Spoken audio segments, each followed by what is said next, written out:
الله لا إله إلا هو الحي القيوم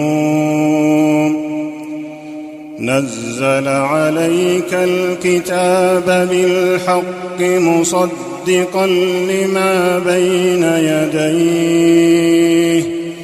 وأنزل التوراة والإنجيل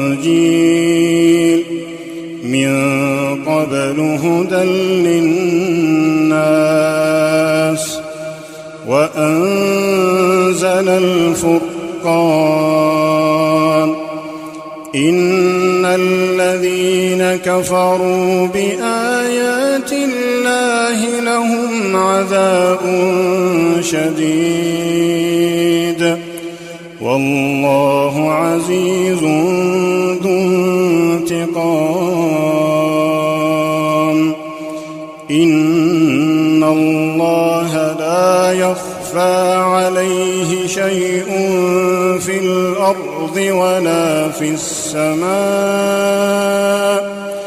هو الذي يصوركم في الأرحام كيف يشاء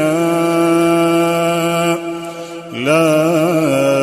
إله إلا هو العزيز الحكيم